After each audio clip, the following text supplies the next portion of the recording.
Hello, and welcome to an episode of AWS She Builds Tech Skills North America. My name is Candice Bohannon. I'm a specialist solutions architect working on the Q developer team, and I'm one of the hosts here on our show. Today, I'm very excited to be joined by Claire, who is a senior principal engineer at AWS, which is quite prestigious. We're going to go through some of her background, a bit about what she used to do related to DevOps, and some cool stuff that she's working on today as well. So, Claire, thank you so much for being here. Thanks for having me. Course. Can you tell the audience, I gave like the highest level overview of what you do and your background. Can you talk just a little bit more about your job, what you've done here at AWS, and to our audience members? If you have any questions or comments along the way, please post those here in the chat. We're happy to take those questions along the way. Over to you, Claire. Sure. Yeah, like you said, I'm a senior principal engineer at AWS. I've been at Amazon for 11 years now, officially today. And today I work on all things developers and generative AI. So I work on Q Developer, our AI-powered coding assistant. I work on Hero, our AI IDE that just launched this morning. I work on Strands, our Agentic SDK for building agents. And generally all things Agentic AI are exciting for me. Like I said, I've been here 11 years. I really always focused on developers. I started at Amazon working on AWS Code Commit. I had never done developer tooling before I came to Amazon. And in fact, when I was interviewing, they couldn't even tell me what the job was because it hadn't launched, the service hadn't launched yet. And so I really kind of fell into this space, but have really focused on it for the last 11 years, working on developer tools, tools for using containers, tools for using infrastructure as code, and then kind of got on the generative AI bandwagon 2.5 years ago now, I guess, and started building what became Q Developer. Awesome. I love your background. So we chatted once before because you talked to one of my friend's customers and he was like, you have to meet her. She is like a DevOps genius. I used to be a DevOps engineer, so near and dear to my heart. Let's start there. Since that's kind of where you started, let's start back there with code commit and DevOps. Just talk a little bit about how Amazon does CI/CD. Yeah, I've become super passionate about how we do CI/CD, and I think that's because I came from a company that very much did not do CI/CD. When I came to Amazon, I'd never done a code review. I had never written unit tests, much less integration tests. I'd never done CI/CD. We launched a new version of the product once a year. And so when I came to Amazon, I was asking them, I was asking my interviewers, how often do you deploy? Like once a month? Like that would be very impressive to me. And that my interviewer said more than once a day. And so I started learning about how we do CI/CD internally, and then also worked on code build, code pipeline, these tools that are available for our customers to adopt CI/CD. But at Amazon, it's really true. We practice what I call full CD, which is when you push a commit, when you merge a pull request into the main branch, that's the last time a human is probably going to look at that piece of code before it's on its way to production. So we practice trunk-based development at Amazon. And so when you merge that pull request into main, it's automatically picked up by the pipeline, built, deployed to a test environment, automatically runs tests, and then it's on its way to production. And so within a matter of minutes to hours, your change is reaching customer workloads.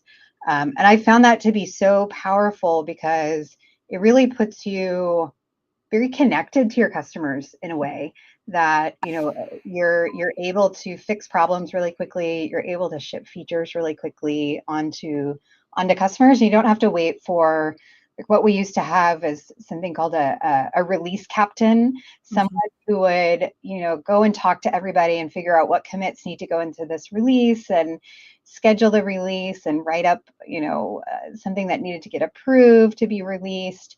And so we really now empower developers to be in charge of, what changes go to production, because it's based on what changes they merge into main.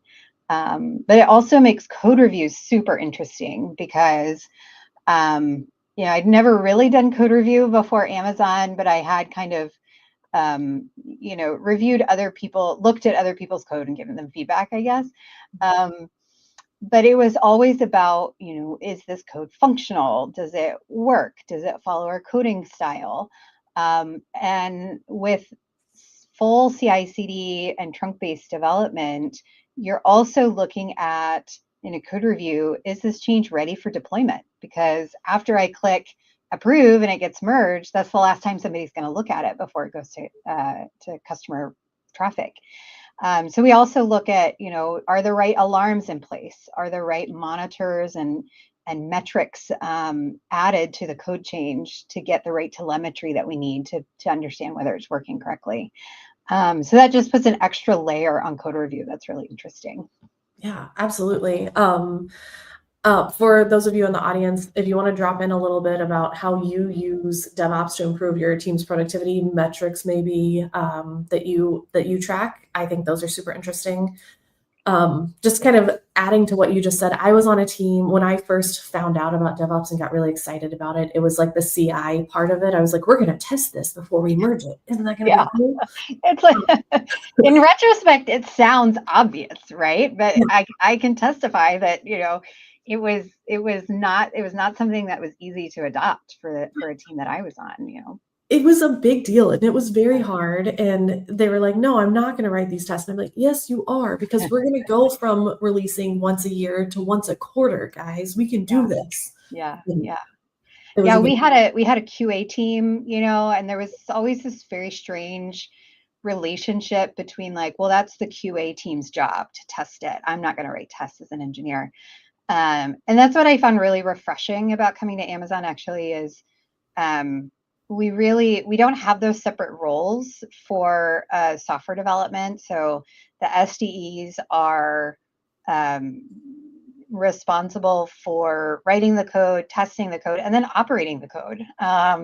And so you can imagine, like, if I get paid for this service, hopefully that's pretty motivating to write tests. Right. You don't want to get paged. That's the whole thing. I got one response here from the audience. So the mean time to recovery for the baseline metrics, one of those great DORA metrics, right? Those are great things that you can kind of follow and check your progress along the way. Yeah, that one is interesting for us because we put a lot of emphasis on reducing customer impact, right? And one of the things that we've found is that the majority of customer impacting events are caused by deployments, which again sounds obvious, but you kind of have to live it to see it. And so we found that the very quickest way to recovery is simply to roll back, is to redeploy the previous version of the application. And our pipelines do that for us. So they monitor all kinds of metrics, HTTP 500s, errors in the logs, high CPU. And if any of those go into alarm, the pipeline automatically rolls back to the previous version. And that has been a huge game changer for us in terms of mean time to recovery, because even just paging someone and then getting them to log in, especially at night, and then rolling back, that's added time to the event. And so often, by the time the on-call engineer logs in and takes a look at the pipeline, it's already rolling back. But I find, talking to customers, people have a lot of fear about rollback. They're always afraid to roll back to the previous version. And often I find that rollback to a lot of people means revert the last commit and redeploy, but we find that that just takes too long. And now you have to retest that change and all this. And so we've built a lot into our systems to enable automatically rolling back. That's another thing that we check for in the code review is this change safe to be rolled back? Because at any time the pipeline could roll it back. And we might have false positives where the alarms go off and it's not actually caused by the deployment, and they roll back, and now we have to click the retry button to retry the deployment. But I'd much rather have that than false negative where we're not rolling back right away, or having someone have to log in and kick off the rollback or reverting a commit. Absolutely. It's great that we've been able to automate so much of the things. Like when I was on my first DevOps team, the mantra was, we're not going to not automate. We want to automate ourselves out of a job, essentially. I don't want to do this. I don't want to get paid. Yeah. So we're getting some comments in the chat about using Q Developer. So I will drop some links in for you later. I did a couple of demos of that on our last 2 episodes. So I'll drop in some links for that. And if you have specific questions, feel free to drop those in for us. Another good comment here from Brittany: automate what we can for the customer experience. That's what we're trying to do here. So can you talk just a little bit about what's changed over the last 10 years? So we've come so far. 10 years ago, I had just moved to Minnesota. I'm from Texas. Like, I just think about how much different my life was 10 years ago. I was an Android developer 10 years ago. That's what I so I didn't know about DevOps. So in your time that you've been here, what are some of the key changes that you've seen? Adoption of infrastructure as code within Amazon has really taken off in the last 10 years. We used to think of CI/CD pipelines as just for application code, and everything else infrastructure based, like configuration of alarms, configuration of load balancers, configuration of any kind of other infrastructure, AWS resources, was all done fairly manually. And there was just this like checklist of things you had to go through to build out a new service, or for us at AWS to build out a new region. We build out new regions multiple times a year now, and all of the services have to build up in that region. And so we started, I would say probably maybe 8 years ago, started really getting into infrastructure as code for our resources. And we even started building CloudFormation resources, custom resources for our internal resource types. So for example, we have an internal SSL certificate manager and an internal DNS domain name manager. And so we started building out those custom resources in CloudFormation, so you could put literally your entire stack in CloudFormation and just deploy it in your pipeline. And then we started thinking, well, hang on, we have a lot of these pipelines now, and they're getting quite complex because we model every region, every availability zone in the pipeline. And so there are teams that have literally hundreds of production environments in their pipeline. So they start to kind of go off the page, in your browser. And so they're getting really complex, and we're still doing a lot of like clicking around to create these pipelines. Every time you add a region, a new production environment, or a new pipeline, you'd have to do a whole bunch of clicking, right? And I don't want to do clicks. Yeah. And so I'd much rather write code. So we started using CloudFormation and CDK to do pipelines as code. That has been huge, where we can create kind of one CDK library, CDK construct for how pipelines should look in our team. What are all of the checks we do? What are all the production environments we should have, all the regions in the pipeline, and then just kind of stamp those out across all of our microservices. So that's been huge for automating all of that, and just kind of consistency as well. We're able to get some consistency across pipelines because we have these common CDK constructs. So that's been a really big change that I've seen throughout. And you can even get into self-mutating pipelines where the pipeline actually updates itself because it deploys its own CloudFormation stack that defines the pipeline. So you start to get this like inception concept going on. But that's been a huge change for us, and that's been one of the biggest sources of probably automation for us at Amazon or in AWS is being able to automate stamping out these services in new regions and all of the infrastructure, all of the pipeline stuff to get that automated. Yeah, that's amazing. I did when I was heavy into DevOps, that we were doing infrastructure management and the rollbacks, and it gets complicated, and that's one of the most important parts because your app is built on top of that. So it's important that we all have these things automated and all those sorts of things.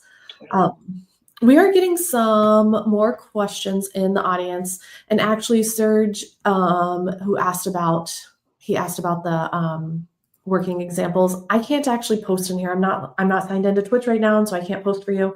But if you just search "Watch Me Build," you will find that. It's here in the YouTube channel that you are watching in. It's here. You can find that. And yes, we do have AWS here it's in Minneapolis. It's a pretty cool building. And then here's an actual question that we can answer.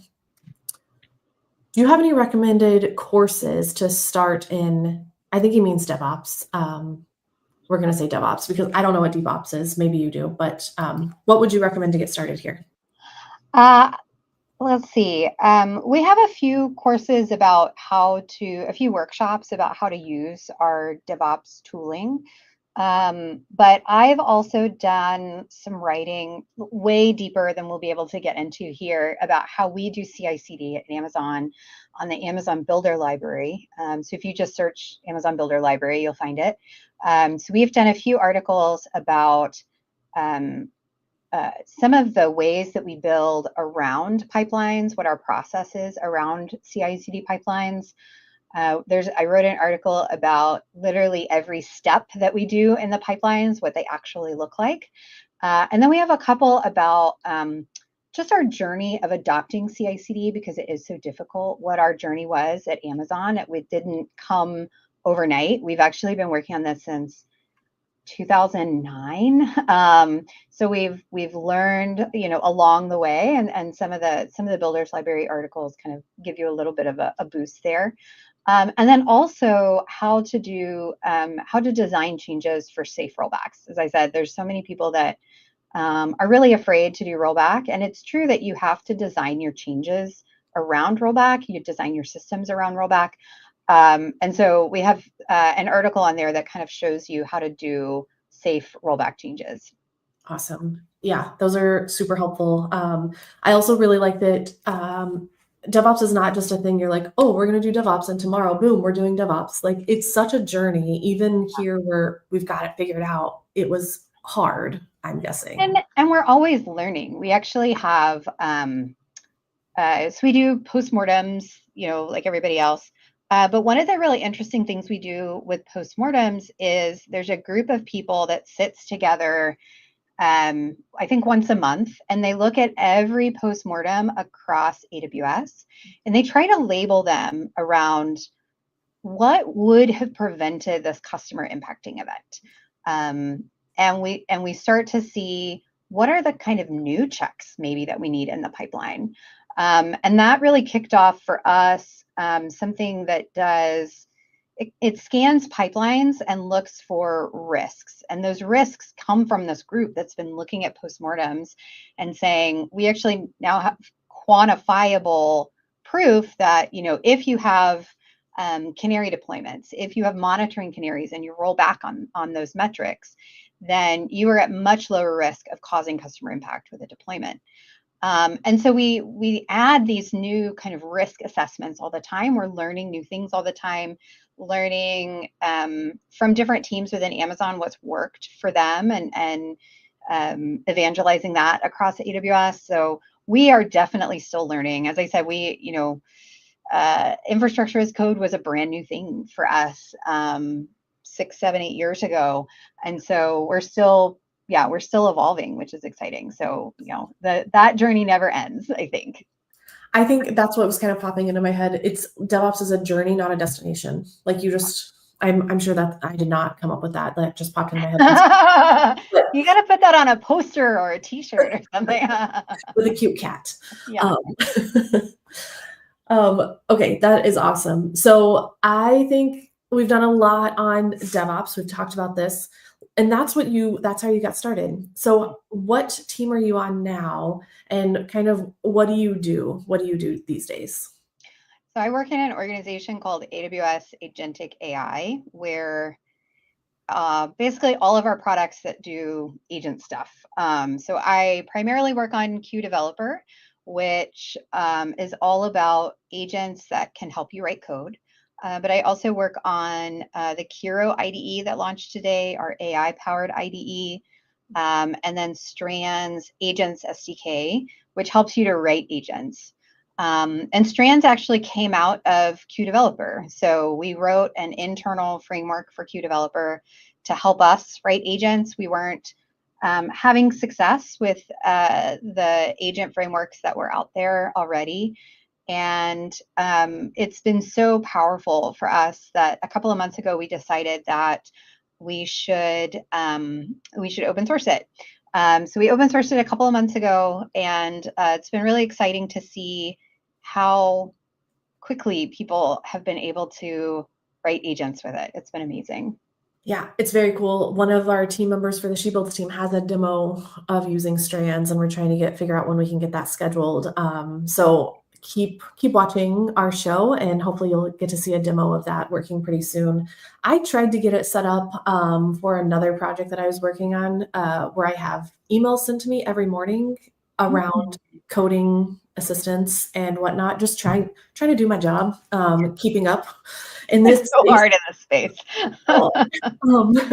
But I basically like got it kind of set up, and I was like, this doesn't actually make sense for what I'm building. So now I want to go back and build an actual demo more related to Strands, where it actually makes sense rather than force it in.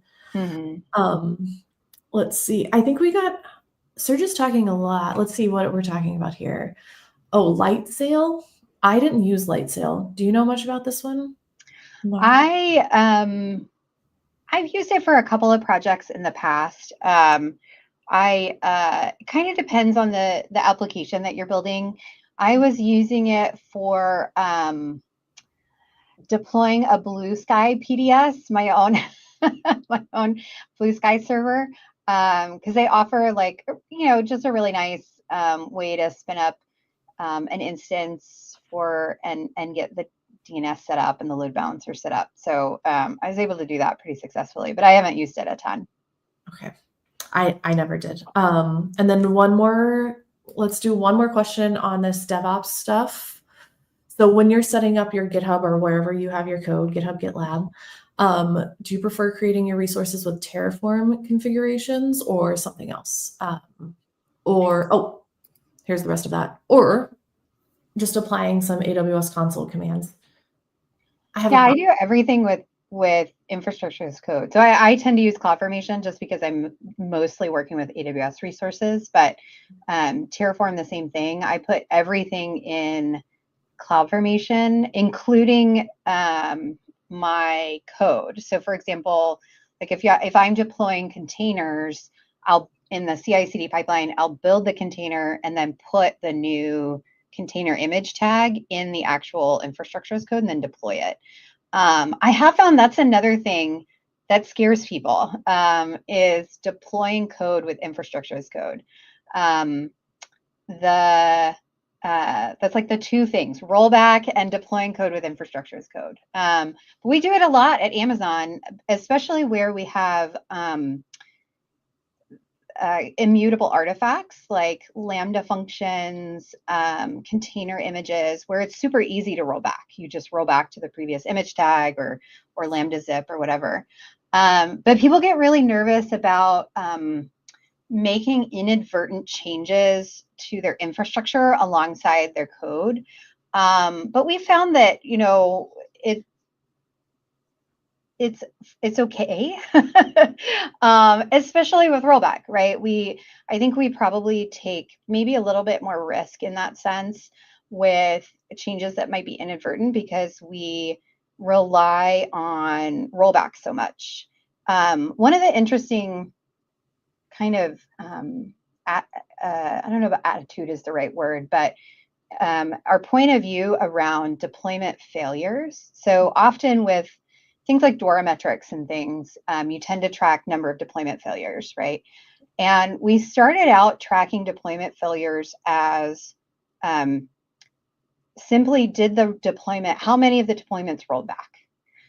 And we found that that wasn't actually a good metric because we want deployments to roll back. We don't want teams to optimize for not having rollback, for not having false positives of rollback, right? You want to roll back more than you probably actually need to be safe. And so we actually switched to, we now track more of like how many customer impacting minutes were there from deployments versus did it actually roll back? Because we want things to roll back within 5 minutes of it causing customer impact. And so keeping that low was actually more kind of drove the right behavior that we wanted, which was like, don't be afraid of rollback. You know, you're always, I think there's a distinguished engineer at Amazon who says, you're always testing in production. You can do all the testing you want in pre-production and testing stages, but you're always testing in production. And so always being able to roll back in the pipeline is so powerful. And that includes infrastructure as code, right? Keep always rolling it back. Absolutely. Awesome.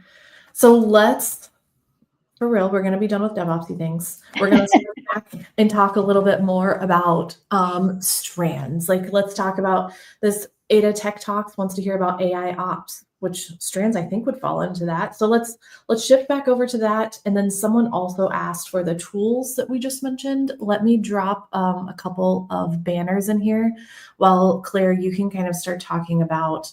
Let's talk about maybe use cases for getting started with Strands. Yeah.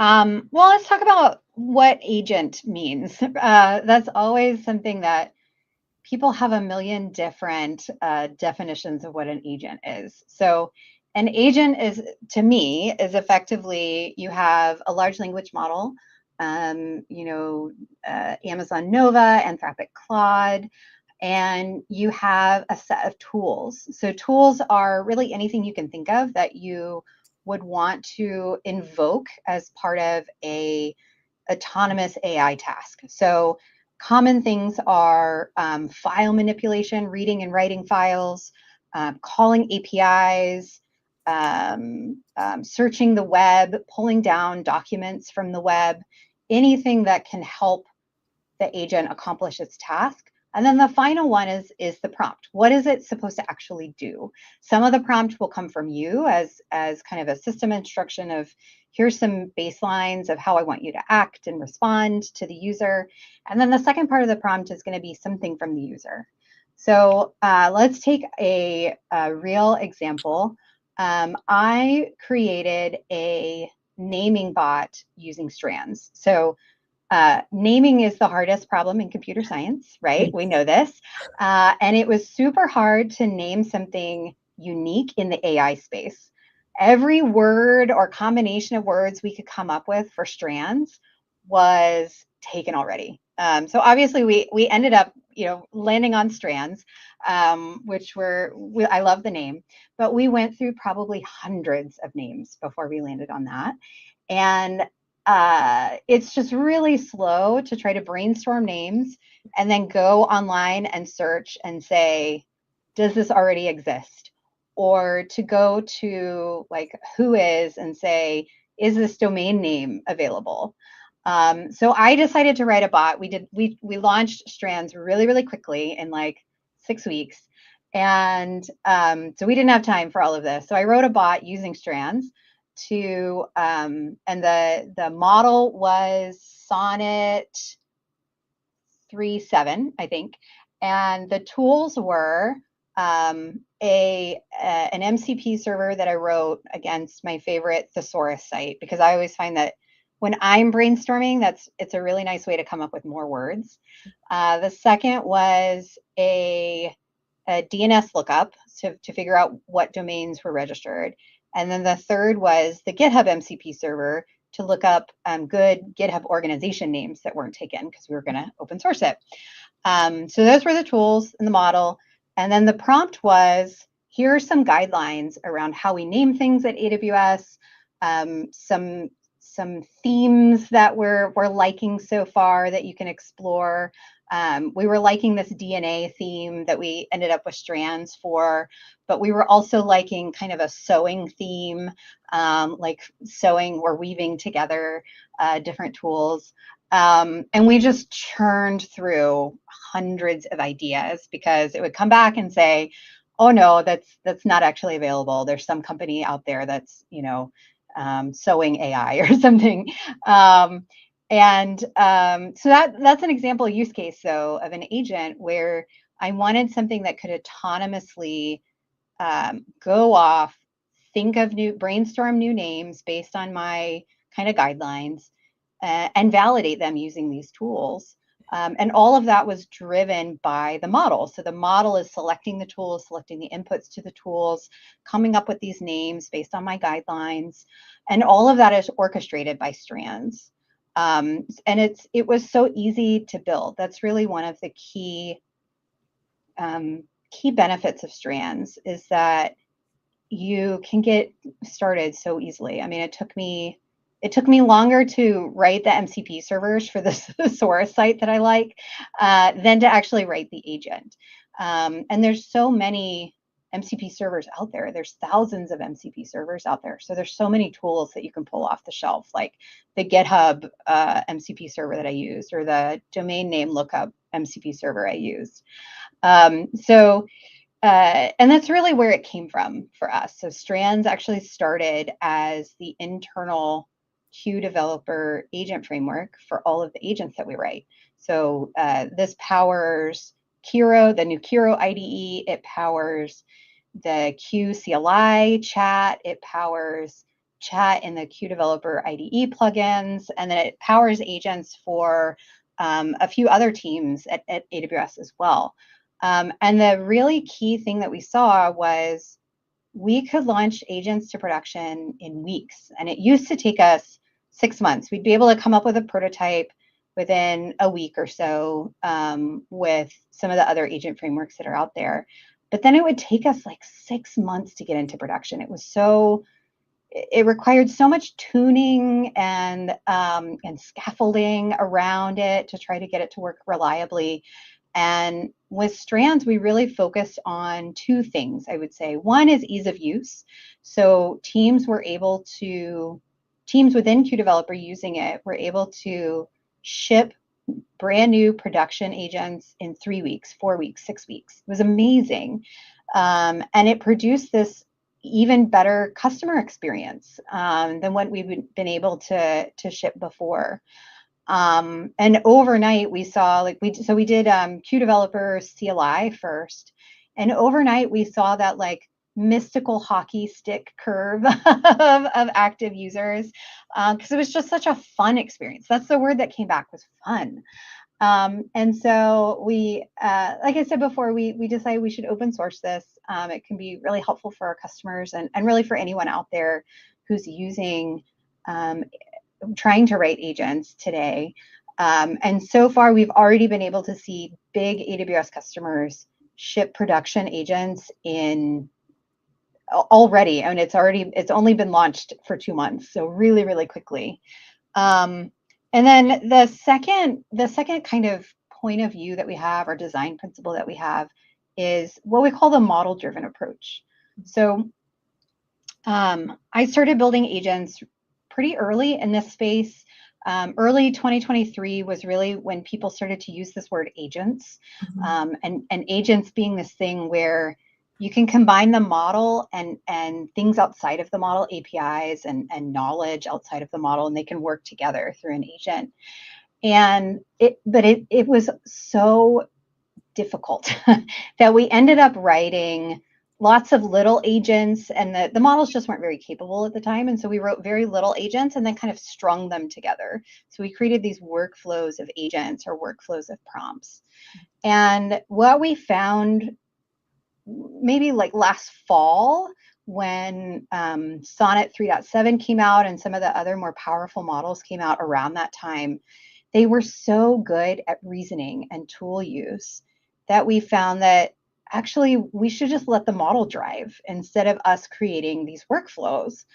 And that really changed, one, the quality of the agents that we were developing, because all of the scaffolding in some cases was actually kind of making it worse, because we weren't using the model in the way it was trained, basically.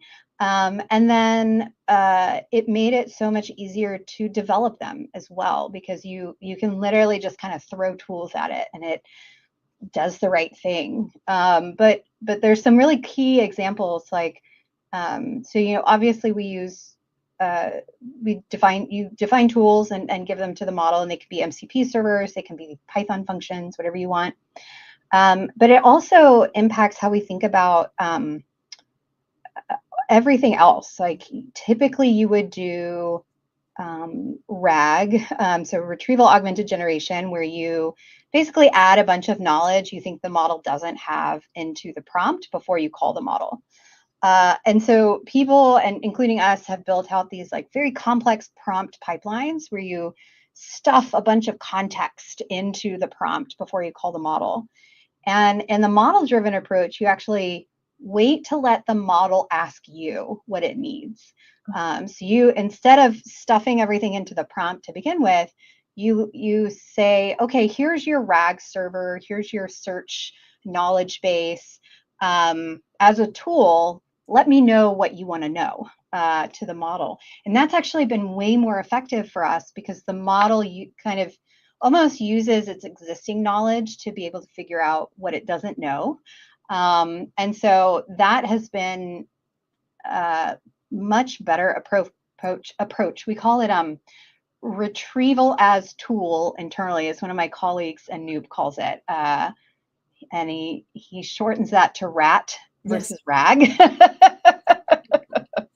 But there's all kinds of other tools, like, other agents being tools instead of setting up workflows of agents, storage and retrieval of memories as tools, letting the model decide what's a memory versus what it doesn't need to save for the future, or retrieving the memories that it thinks it needs. So all of these things kind of move into just being a set of tools, as opposed to this very complex scaffolding and workflows that we used to build around agents, but that took a lot of time, a lot of tuning, and was just not as effective as what we found with Strands.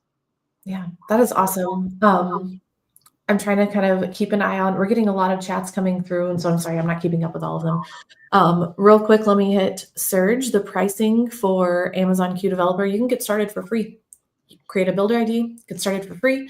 If you want to use the professional version, which I recommend you do for work, but you can make your own choices, that is $19 a month per person. So pretty cheap, get started.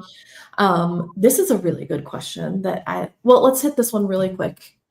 So you mentioned when you were talking about the first like pillar design thing, why did you choose to just check if the domain is registered? Did you have an MCP that did that? Why not use the whois? Okay, so this is super interesting. So I was using a whois MCP server that I found out there off the shelf. As it turns out, the .dev TLD does not support the whois protocol. And I found this out because, of course, I wanted to use .dev, right, for a developer-focused project. I wanted that to be an option. And the whois tool kept coming back saying, this .dev domain may be available. What may be available? It's either registered or it's not. What's going on? And so I found out that I read up that the whois protocol is no longer the new hotness for domain registration protocols. There's now something called RDAP or RDAP, maybe, that is supposed to be like the new domain registration protocol. But and so Google, who owns the .dev TLD, only supports RDAP and not Whois. And so I ended up writing an MCP server that does like RDAP and then falls back to Whois to try to get this working. But I ended up finding this DNS one that worked pretty well, that could use either DNS or Whois. I think it was called something like fast domain lookup or something. But that's just a little trivia for you that I found out writing my naming bot is .dev does not support Whois. The things we get to learn. Isn't that Exactly. Yeah. fun? I'm going to give you a hard question, but really quick, this one from Keith. Let me know what you want to build, what you need to know. That is so smart, kind of flipping the conversation really, so that they're asking you. When I use Q Developer, I create rules files because I like him, it, her to behave how I want it to. Yeah. And one of the rules that I always have is give me options and ask me when you don't, like if you don't have enough information, ask me questions, tell me what you need to learn. So that's a way that I try to get it there, but it's not quite as fancy as the agent approach. Yeah, totally. This one is a good one. So how does Strands compare to existing frameworks? Like if you already have something in LangGraph, how easy is that or difficult is it to port over to Strands? So the way that I like to think about it is that there has been kind of an entire period of what I call workflow-driven frameworks, where it's really encouraging you to build lots of small agents or lots of small prompts and then to chain them together as a workflow. And that was absolutely needed a year ago. Based on the capabilities of the models. And those are still really valuable for if you're using smaller models, like if you're using models in Ollama on your desktop or something, and they're just not as capable of reasoning as some of the later models are that we have, like Claude 4 Sonnet is incredible. But I think there's now a new generation, including Strands, that is this model-driven approach, where it's we're kind of saying the models have gotten so good and they continue to get better. I mean, we're seeing from Claude 3.7 to Claude 4 has been an amazing jump already, and 3.5 to 3.7 was an amazing jump. And so, assume the models are going to continue to get better at tool use, at reasoning, at literal thinking, the thinking mode that they have, and take full advantage of that instead of trying to build all of this workflow scaffolding on top of it.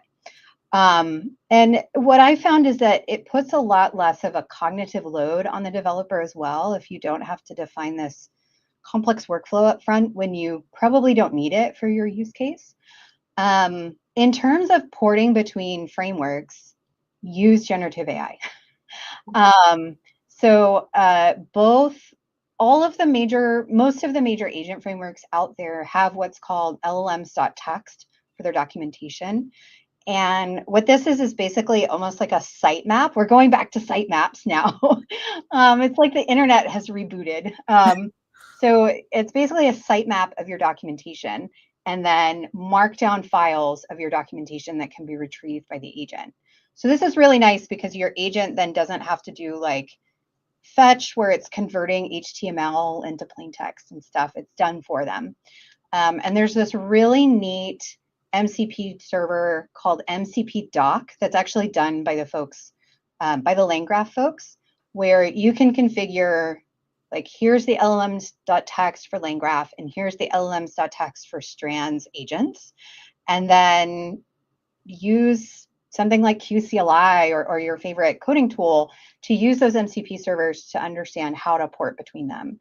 I have found that to be super, super powerful for doing any kind of this development where you have this existing code base and it's just going to be work to port it, right? But you can even kind of vibe code your first Strands agents too with this approach. So you can tell it, here's the kind of agent I want to write, a naming agent. Let's find some tools. Let's find some different things. And so we can, just start to vibe code it so you start to kind of just understand what the code looks like. So MCP doc, I love that MCP server for coding assistance. It's amazing. Yeah, absolutely. That's very cool. I like using all of our tools like that. I use mostly QCLI every day. Like that's all I do. That's all I do. Yeah, That's my job. I'm addicted. It's so neat. Even if I have to make a demo, I'm like, how do I do this? I have to make a demo for a company and they want to see this. What do I do? Yeah. So super helpful. A question to the audience, and then we'll throw it back over to Claire. How do you see AI agents impacting your role in the next 2 to 3 years? Like, do you think it's going to significantly change the way that you work, assist, but not like completely change the way you're unsure, or maybe you don't think that it'll change your role at all? And then Claire, you answer that question too, if you don't mind. And also maybe tell us all something that you're very excited about coming up, or a need that we need to have addressed in this space. Yeah, I mean, I feel like it's already changed how I work. Like I said, I'm addicted to the QCLI. It's been so great for me to be able to kind of code in between meetings, like I'll just kind of set it going in a meeting while I'm talking about other stuff. When it's times when it's so hard to get like contiguous thinking time, and I'm just trying to get something really simple, like a script or a little utility. The other day, what was it that I wrote? Oh, I was trying to figure out how popular the various AWS MCP servers are. And so I wrote this little script to pull down their PyPy stats and sort it by, which one was the most popular and things like that. And it would have taken me, I don't know, it would have taken me 3 weeks to find enough contiguous time to actually sit down and do this. And instead, I had it going in 15 minutes with QCLI. So those little things that I just would never get time to do, but have been so valuable for me, and like gathering data or just automating something has been super powerful. What I'm excited about for myself and for kind of the industry is there's this great quote by, I forget his name now, but he's a researcher at King's College London on software development.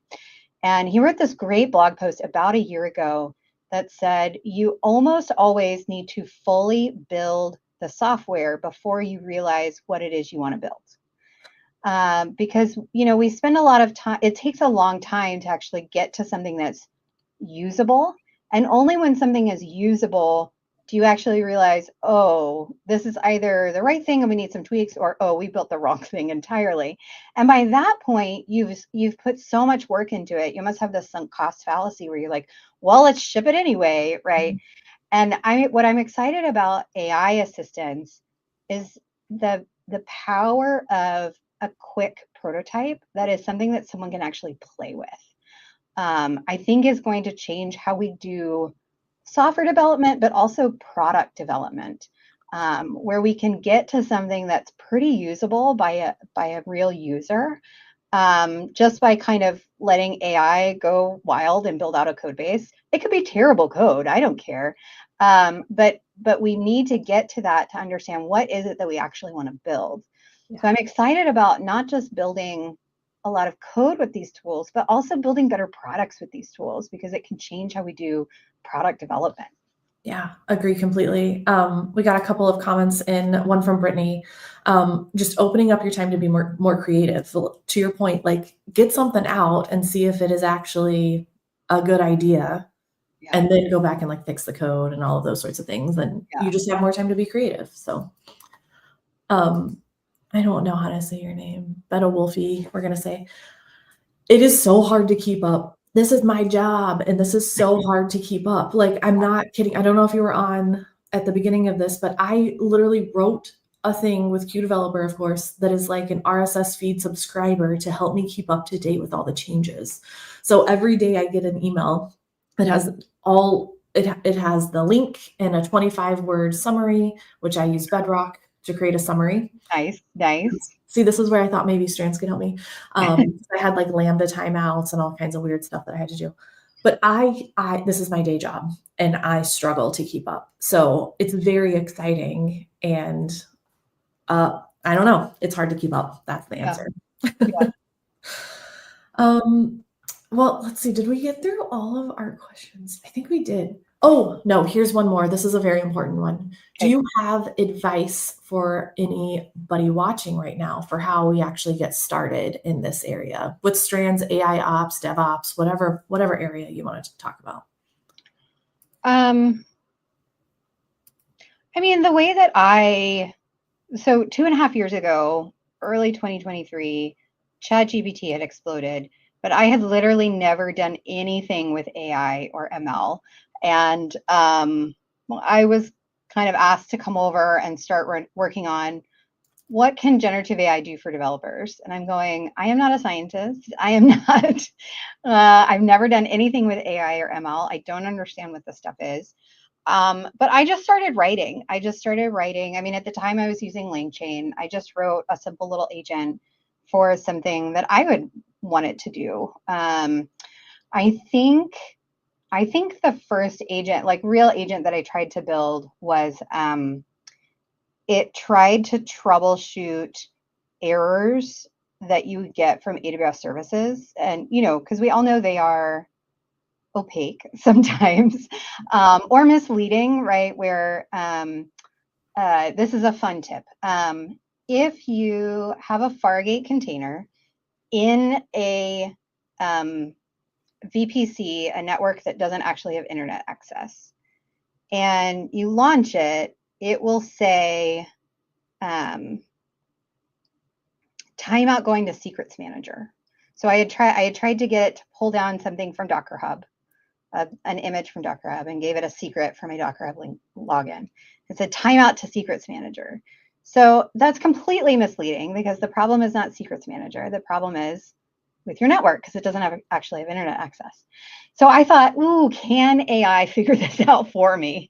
And at the time it could not. But we eventually built, this became, there's a button that you'll get in the AWS console if you get an error in the console that's called Diagnose with Q, and it will try to pull all of your AWS resource information and give you a root cause, which is super cool. But at the time, I looked this up the other day, Claude 1.3. It was rough. It was really rough. But it just helped me to understand kind of what is this stuff? What are the boundaries of what I can do with it right now? The boundaries have crazy expanded since then. But just a little thing that would be helpful for me, and getting going. And then there's so many tools out there like QCLI that can help you to kind of scaffold out things from the beginning. I find that I have what's called kind of the blank page problem that I think writers usually talk about that, getting started writing a novel or whatever. But I think the same is true for code. It's so hard to go from like just blank page in VS Code to actually writing something. So I find that kickstarting a project with something like QCLI and then really going through the code, not just running it and saying, oh, I built something, but really going through the code to try to understand what it did and making some changes in it myself really helps me to just kind of get the lay of the land of the space. Yes. Yeah. I completely agree with that. I always feel intimidated looking at a blank VS Code. It's so much. This is why I go to the QCLI and I'm like, hey, buddy, let's get started. What do I do? I just need a little push. I like this comment. I hope your name is Grandma Llama. I don't know. GM Llama. But it's really the whole hallucination thing is a thing that we have to be aware of. And so I believe I'm a little bit of a control freak and I trust but verify, and I don't just trust it to go and do everything. Let it help you get started. And then understand, like you were just saying, Claire, you have to go in there and like check it out and see what they did and maybe change a couple of little things. And then it's a way for you to learn and for you to kind of kickstart as you're getting started. So I like this comment.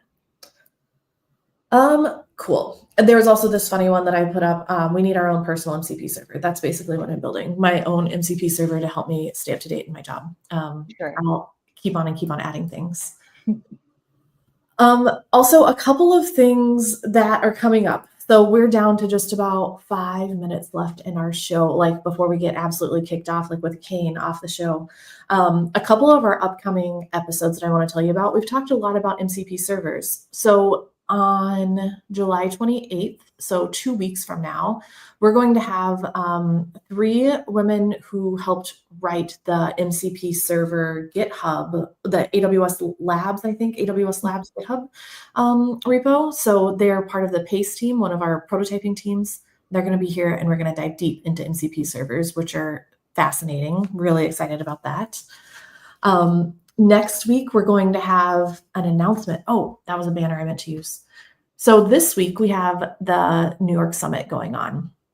You can watch, if you can't go to New York, you can watch here. It's on Wednesday, I believe, and Swami will be announcing cool things. Very cool things. Yes. So watch it. There's your hint. Watch it. Be watching on LinkedIn because, we're going to have some things going on there. We'll have one of our She Builds team members who is, I don't want to tell you what she is, but she'll be on the show next week to talk about one of these announcements, little thing that you should check out. So those are our next 2 episodes. We're doing a lot of Gen AI innovation spotlights throughout the rest of this month. I will probably be back to show you a Kiro demo. That's a thing that I've got just kind of in my back pocket. I've gotten to play with it early. So it's been really fun. And I also have a blog coming out later this week that I'm very excited about. This is my first blog that I've led the development of. So nice. Those are the announcements that I have and hope to see you all again in a future episode. That's all. I don't see any more comments coming in. That was a lot of information. But Claire, I think this was a very informative and exciting episode, starting with just deploy your code to what are we doing in this crazy world of AI today. And I think it was super informative. I hope our viewers learned something, and we will see everyone again soon on another episode of AWS She Builds Tech Skills. Okay, thanks for having me. Of course. Thank you. Bye, everyone.